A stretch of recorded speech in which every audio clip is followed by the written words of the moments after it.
shit ass motherfucker. You better find some shit. He is not coming up here to motherfucking Frankie Beverly. This is my country. Fuck that. Fuck that.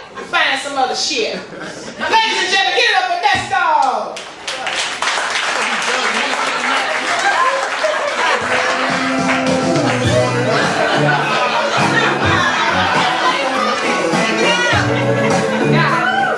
That's good. Thank you very much. Hey everybody, man. I want to say hello to everybody. Happy New Year. And you know what? I am happy to see you because I got Jay was talking about that Maya calendar bullshit. Man, you know what? I buy into that crap every time. Remember Y2K? I bought into that shit. Remember the preacher man that said that God told him that the world was going to end October 21st, 2010? I bought into that shit. Maya calendar. Hey, man, I bought into that shit. I mean, I went and bought me a whole bunch of spam. You know? So, after the show, when these comedians are selling the material, you look to the far right over there in plastic bags, I got a bunch of spam tamales that I'll be selling for you people, right? Yeah! And that shit is good. So don't even worry about it. But you know what? I ain't believing that end of the world bullshit no more. I walk out the door one day, I'm going to see Jesus in the eastern sky, I'm going to say, don't even give me that crap. I ain't buying that shit this time, you know what I mean? I ain't gonna fall for that crap. But you know what? We talking about the inauguration, President Obama. Are you ready for 4 more? That's what I say, man. I know I am. Everywhere I go, man, I stand up for my man, President Obama. I do, man. You know what? And you black people should be proud of this, man. Even if you like him or not, you should be proud of this achievement, man. Because you know what? I guarantee you, every black person, every brown person in here has worked for somebody who's of a lighter shade and has mistreated us. That is down, didn't give us a second chance, made an opinion. You know we've all been through that bullshit. President Obama been through 4 years of that shit, heavy duty. This man has cannons shooting at him every day. And he stands right there. I love him for that, man. And that's an inspiration to all of us, and that's what I say. But you know what? I love him so much until I got my check last week.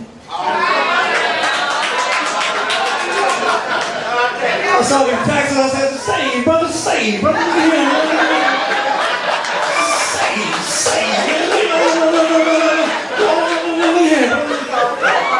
You're talking about taxes for $200,000, not $200. What the fuck you doing? Shut, you know? But I love President Obama, man. I do, man. You know what? He's gonna win again. As a matter of fact, he's thinking about changing his name to Quattro Sequel. That's what I'm talking about. You know what I mean?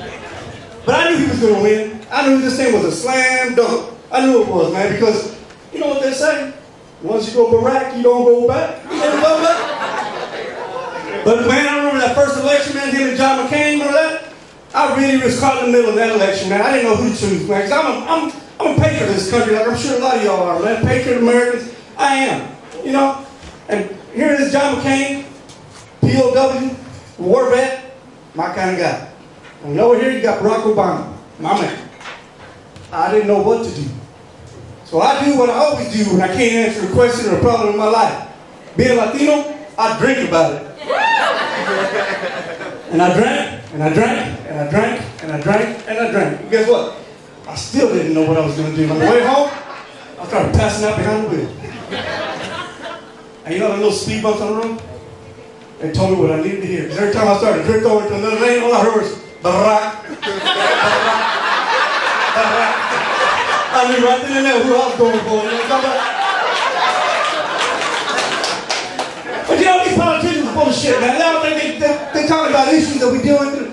That's some bullshit, man. They don't know what the hell's going on in our lives. They're so far away, it ain't right. Like you take these Republicans, man, they talk about the immigration reform. See, I love that topic, immigration reform. How they're going to clean it up. Well, let me tell you something, smartass.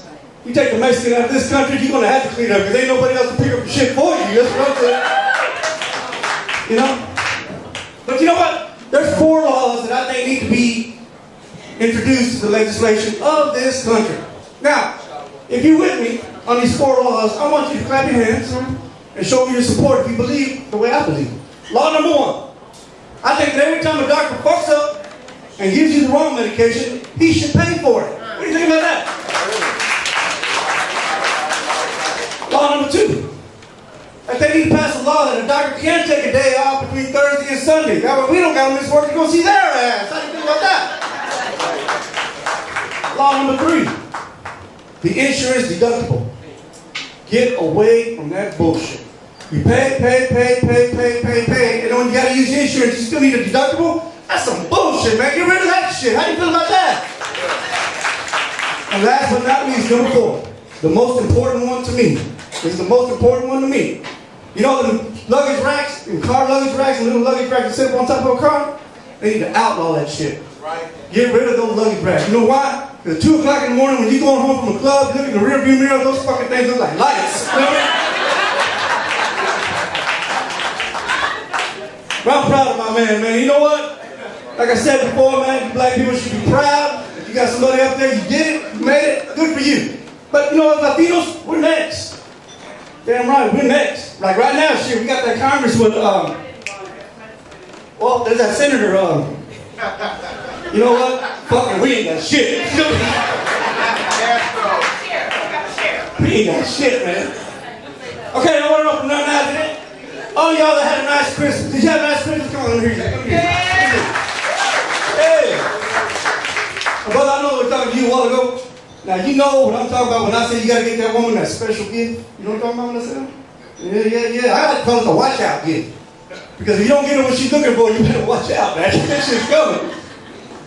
But you know, I've been divorced for 7 years now, man.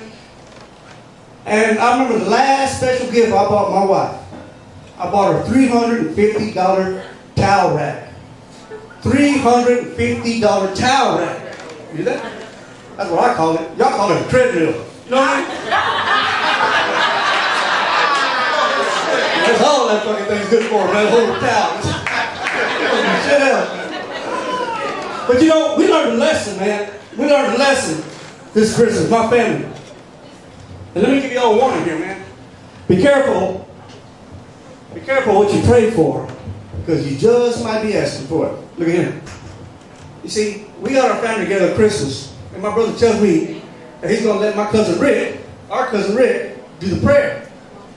Now, we all got a family member, man, in our life, in our families, that's an outcast, a misfit, a reject, you know, irresponsible, always blame somebody else for his problems. You know that. We all got one. And in our family, cousin Rick. My brother says he's going to let cousin Rick do the prayer. I said, man, you crazy, Rick? He said, man, it's time. I think Rick can do it. So here we are, man. We're all in a circle, about 20 of us. Brother says, Rick, you want to lead us in prayer? Cousin Rick says, what? Me? Man, I can't lead. I can't. Man, my hands are dirty, man. I don't even know how to talk to God. God will never hear my prayer. My aunt jumps in. She said, Ricky, you do the prayer and you talk to God the way you talk. I thought to myself, oh, no, man. Sure enough, man, we take off. Rick says, God, thank you for the family. God, thank you for the food. God, will you help my cousin Arturo? Because you know he's still on that shit. And you know he lost his job because of that shit. And he owes me $20, so could you get him a job? And God, can you help my sister Carmela find out who the daddy is? And please, don't let it be that ex-con she's dating, because he's a piece of shit. We don't want him in our family, you know? Like, so be careful what you pray for with that shit, man. But I gotta tell you, man, you know, being divorced and being single, I've met a lot of different women. And everybody seems to give me something funny. Like I met this one lady, she tells me, you know what happens to a woman when she gets old? I said, no. They grow hair on their nipples.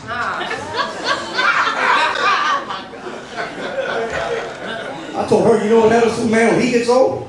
She said, no. I said, he don't care. But I'm tired, man. I am sick and tired of every time I meet a woman, she always comes up with the same old crap, man. She always tells me, there you go. You thinking with the wrong head again. I said, what? There you go. That's all you ever do. You think with the wrong head. That's all you know. Think with the wrong head. I said, man, shit. You know what? Next time a woman tells me I'm thinking with the wrong head, I'm going to tell her, there you go, you're answering with the wrong lips. You know what I'm talking about?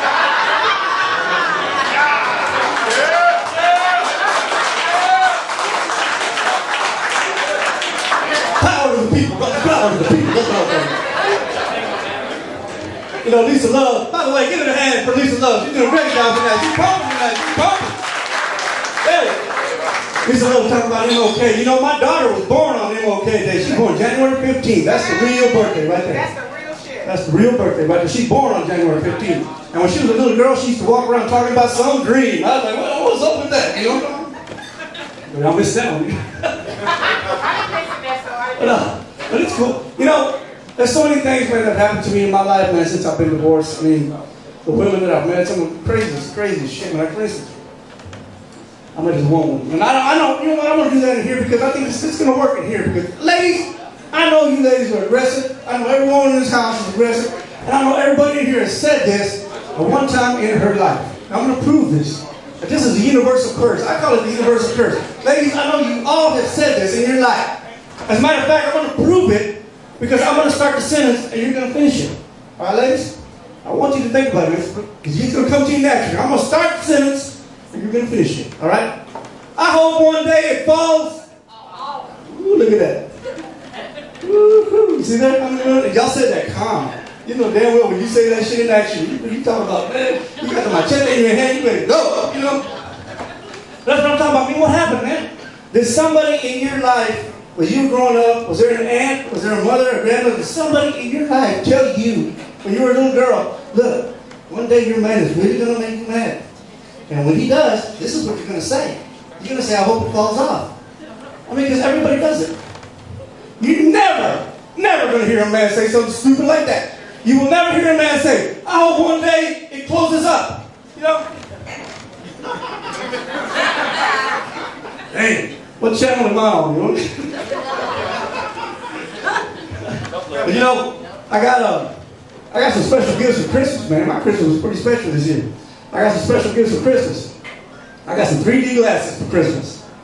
And you know what? I wanted those 3D glasses. I'll tell you what, make masturbating fun again. You know what I mean? I'll tell you what, I gotta tell you something right now. Comedy has won a trip for me. Comedy's been good to me, man. I've been doing this for 7 years. Comedy. Last year, I won a trip to Hollywood, California. Hey, yes, sir, man. I was in a contest, and I went to Hollywood. I was there for 2 days. And they treated me right, man. They flew me down there. They paid for the whole thing. It was great, man. I felt like a real celebrity for a couple of days. But I went to Hollywood Boulevard. And the next day, I'm walking down Hollywood Boulevard. I'm buying souvenirs for all my family and things. And, man, I see a film crew out there. And I see him, and I noticed that every time the light changed green, the guy would get behind his camera. And I said, wow, man, this is my chance to be in the movie. This is it. So as soon as that light changed, I'm sitting there, as soon as that light changed, man, I was like, I waited for it to change again. And you know, I did that a couple of times, I got comfortable, man. I got to where when that light changed again, I was like,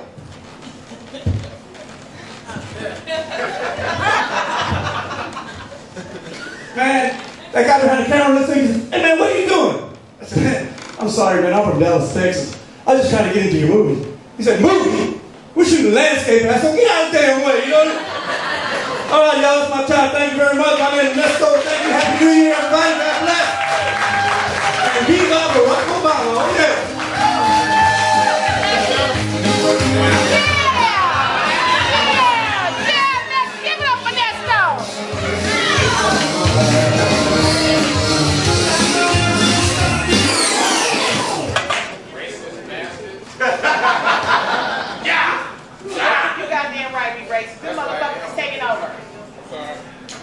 I drive a 98 S.